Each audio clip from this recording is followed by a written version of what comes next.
Assalamualaikum warahmatullahi wabarakatuh. Saya Muhammad Faruk Asyari, NIM E972180078 dari kelas Tarekat Mu'tabaroh 2 F3. Di sini saya akan memaparkan tentang Tarekat Naqsabandiyah Muzariyah yang ada beberapa poin, yakni sejarah, silsilah, tokoh, ajaran, dan amalannya. Tarekat memang mempunyai peran yang sangat penting dalam agama Islam. Meskipun nama tarekat awal mulanya hanya dikenal dari kumpulan atau suatu kebiasaan orang-orang pada masa Nabi Muhammad dan para sahabatnya. Namun, tarekat mampu berkembang dan menjadi bagian ilmu yang mulia dalam suatu disiplin ilmu agama Islam, yakni tasawuf. Tarekat mampu mengantarkan manusia menuju Tuhannya. Tarekat menjadi jalan bagi siapapun yang ingin mendekat dan berada pada derajat tertinggi di sisi Tuhannya. Tasawuf dengan tarekat tidak dapat dipisahkan satu sama lain. Hal tersebut dikarenakan tujuan antar keduanya yang sama, yakni menjadikan manusia dekat dengan Tuhan, merasa tentram, damai, tenang, dan memperoleh kebahagiaan yang abadi.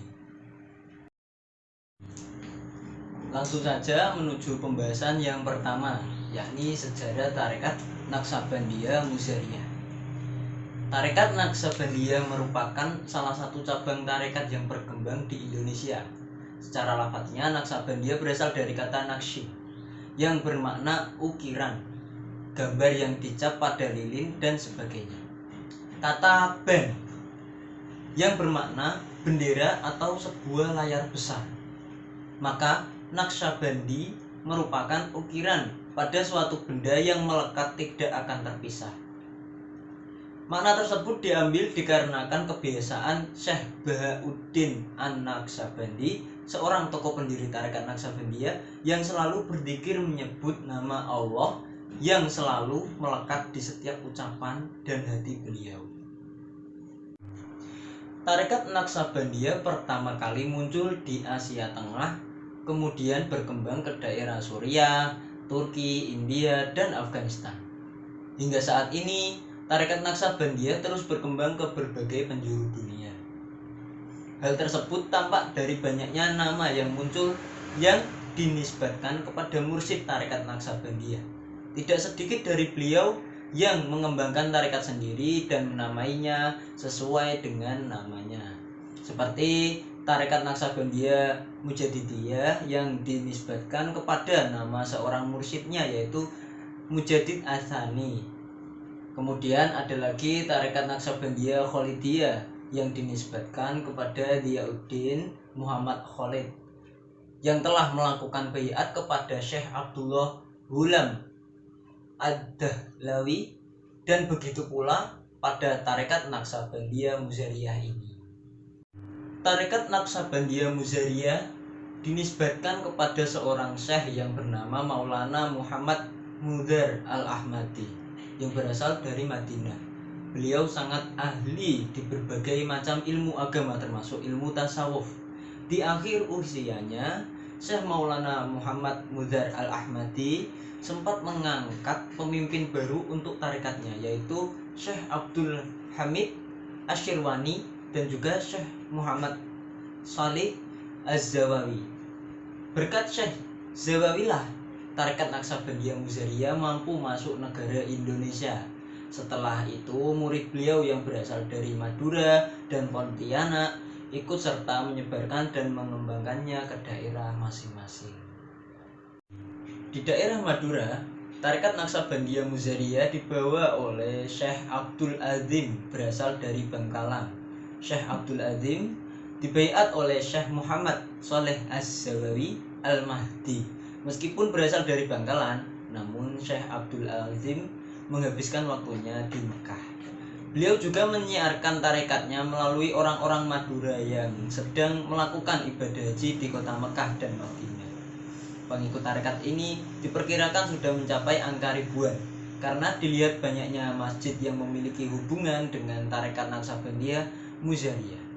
Selain itu, Syekh Muhammad Zawawi memiliki hubungan keluarga dengan Kesultanan Pontianak dan Riau, sehingga dengan mudah tarekat tersebut dibawa oleh keluarga Syekh Zawawi yang merupakan guru dari Ismail Jabal dan disebarkan di sana.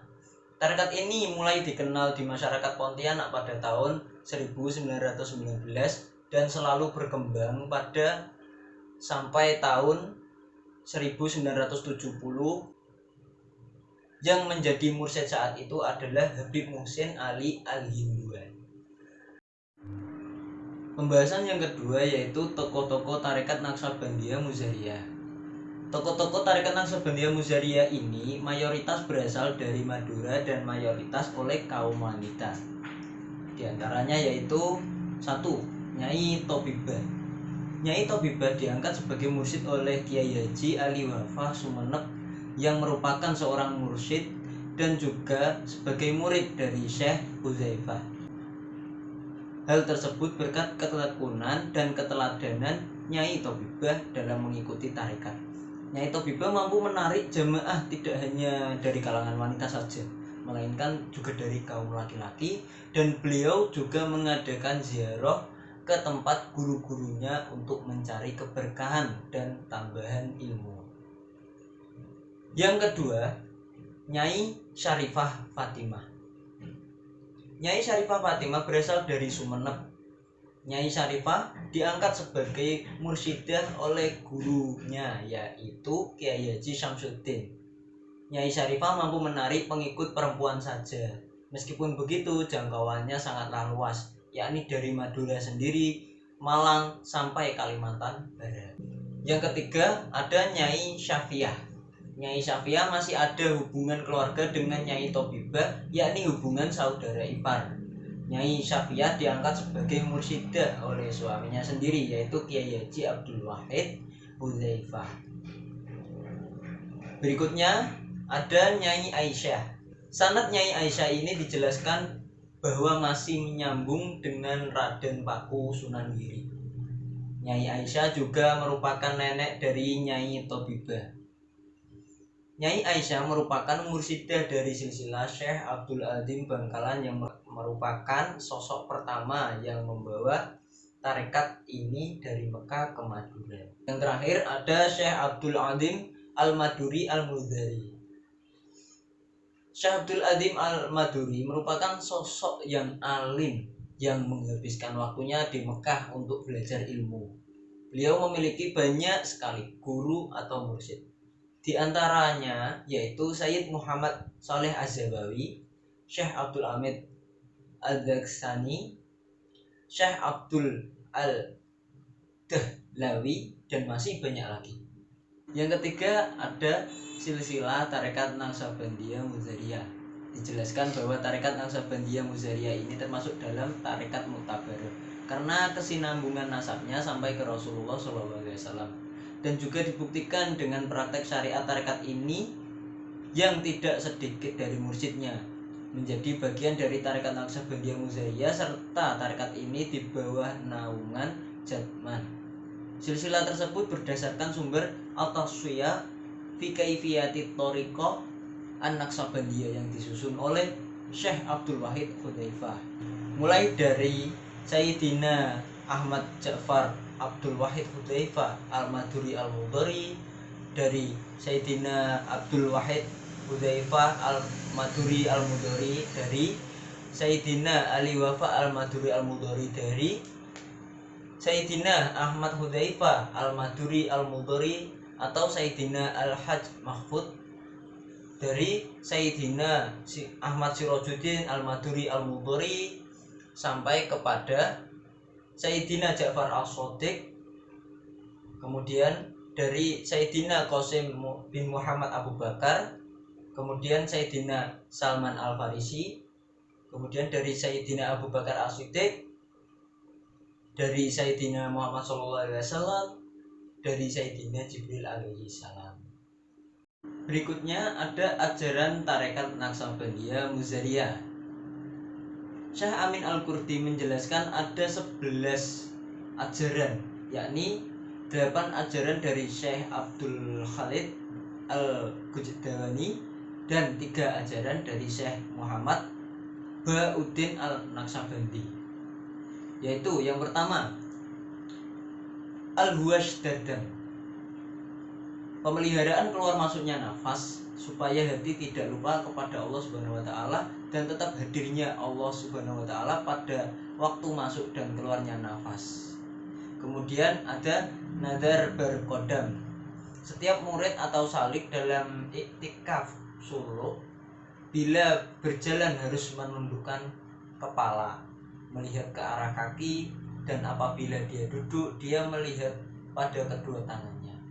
Dia tidak boleh memperluas pandangannya ke kiri atau ke kanan karena dikhawatirkan dapat membuat hatinya bimbang atau terhambat untuk berzikir mengingat Allah Subhanahu wa taala.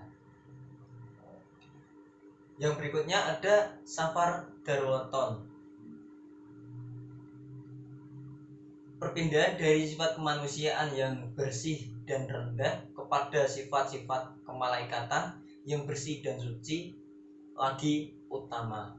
Karena itu wajiblah bagi si murid atau salik mengontrol hatinya agar dalam hatinya tidak ada rasa cinta kepada makhluk atau duniawi. Yang berikutnya ada khalwat daranjangan. Setiap murid atau salik harus selalu menghadirkan hati kepada Allah Subhanahu wa taala dalam segala keadaan, baik waktu sunyi maupun di tempat orang banyak atau keramaian. Kemudian yang berikutnya ada ya dakrat.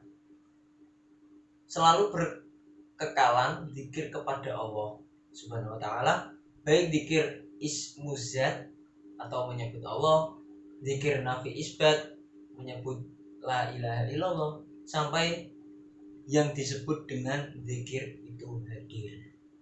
Yang berikutnya ada bas kasyat.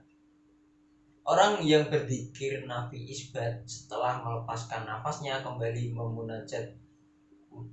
bermunajat kepada Allah Subhanahu wa taala dengan mengucapkan kalimat yang mulia, wahai Tuhan Allah, Engkaulah yang aku maksud dalam perjalanan rohaniku ini, dan keridhaan mulah yang aku tuntut. Sehingga terasa dalam kolbunya atau hatinya rasa tauhid yang hakiki, dan semua makhluk ini lenyap dari pandangannya.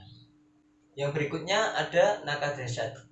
Setiap murid atau salik memelihara hatinya dari kemasukan sesuatu yang dapat menggoda dan mengganggunya, walaupun hanya sebentar, karena godaan yang mengganggu itu adalah masalah yang besar yang tidak boleh terjadi dalam ajaran dasar tarekat ini. Yang berikutnya ada bagdasyat. Tawajuh atau pemusatan perhatian sepenuhnya pada musyahadah, menyaksikan keindahan, kebesaran, dan kemuliaan Allah Subhanahu wa taala terhadap nurzat ahadiyah atau cahaya yang Maha Esa tanpa disertai dengan kata-kata. Yang berikutnya ada wukuf zamani. Kontrol yang dilakukan oleh seorang murid atau salik tentang ingat atau tidaknya ia kepada Allah Subhanahu wa taala setiap 2 atau 3 jam. Jika ternyata dia berada dalam keadaan ingat Allah Subhanahu wa taala pada waktu ia tersebut, ia harus bersyukur, dan jika tidak, ia harus meminta ampun kepada Allah Subhanahu wa taala dan kembali mengingatnya. Selanjutnya ada wukuf abadi. Memelihara bilangan ganjil dalam menyelesaikan zikir nafi isbat, sehingga setiap zikir nafi isbat tidak diakhiri dengan bilangan genap. Yang berikutnya ada wukuf qalbi. Sebagaimana yang dikatakan oleh Syekh Ubaidillah Al-Ahrar, keadaan hati seorang murid atau salik yang selalu hadir bersama Allah Subhanahu wa taala. Pikiran yang ada terlebih dahulu dihilangkan dari segala perasaan, kemudian dikumpulkan segenap tenaga dan panca indera untuk melakukan tawajuh dengan mata hati yang hakiki. Yang terakhir ada amalan tarekat Naqsabandiyah Muzariyah. Dalam pembahasan ini ada beberapa amalan dari tarekat Naqsabandiyah Muzariyah, yaitu zikir, robito, dan khotmu hawajakan. Yang pertama, zikir. Para penganut Naqsabandiyah lebih sering melakukan zikir sendiri-sendiri. Tetapi bagi mereka yang tempat tinggalnya berdekatan dengan syekh, cenderung ikut serta secara teratur dalam pertemuan-pertemuan di mana zikir dilakukan secara berjamaah. Zikir berjamaah ini di beberapa tempat biasa dilakukan 2 kali seminggu, pada malam Jumat dan malam Selasa. Namun ada juga yang melaksanakannya di tempat lain pada siang hari seminggu sekali atau dalam jangka waktu yang lebih lama. Amalan yang berikutnya adalah robito. Robito adalah menghadirkan wajah guru ketika hendak melakukan zikir. Hal ini dilakukan sebagai bentuk wasilah untuk sampai pada perjumpaan dengan Sang Khalik. Untuk itu, seorang murid tidak hanya memperoleh bimbingan dari mursyid, tapi perlu ada campur tangan dari para pendahulu, termasuk yang paling penting adalah Nabi Muhammad SAW. Amalan yang terakhir yaitu khotam hawajakan. Khotam hawajakan artinya serangkaian wirid, ayat, sholawat, dan doa yang menutup setiap zikir berjamaah. Khotam dianggap sebagai tiang ketiga dalam tarekat Naqsabandiyah setelah zikir Ismul Zat dan zikir Nafi Isbat. Ya, mungkin hanya itu saja yang dapat saya sampaikan. Kurang lebihnya saya mohon maaf. Akhirul kalam, wassalamualaikum warahmatullahi wabarakatuh.